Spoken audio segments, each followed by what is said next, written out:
జగద్గురువు శ్రీకృష్ణ పరమాత్మ మాసానాం మార్గశీర్షోహం అన్నారు.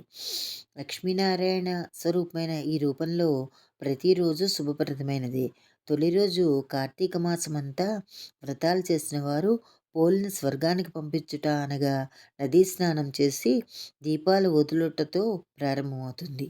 ప్రతిరోజు కూడా మార్గశిర మాసం శుభప్రదమైనది. మార్గశీర్ష శుద్ధ తదియనాడు ఉమామహేశ్వర వ్రతం చేసి శివపార్వతులను ఆరాధించడము, అలాగే మార్గశిర శుద్ధ పంచమి నాడు నాగపంచమి చేసే ఆచారం ఉంది. మార్గశిర శుద్ధ అష్టమి కాలభైరవుని జన్మదినము. దీన్నే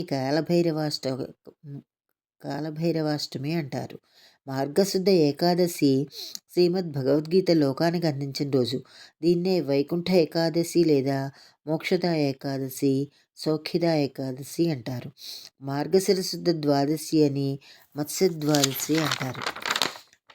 మార్గశిర శుద్ధ పౌర్ణమి శ్రీ దత్త జయంతి. దీన్నే కోర్ల పూర్ణిమ, నరక పూర్ణిమ అంటారు.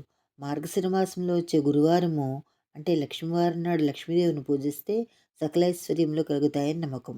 మార్గశిర మాసంలోనే విష్ణువుకు ప్రీతికరమైన ధనుర్మాసం కూడా ప్రారంభమవుతుంది. అందువల్లనే మార్గశిర మాసమునకు అత్యంత ప్రాముఖ్యత ఉంది.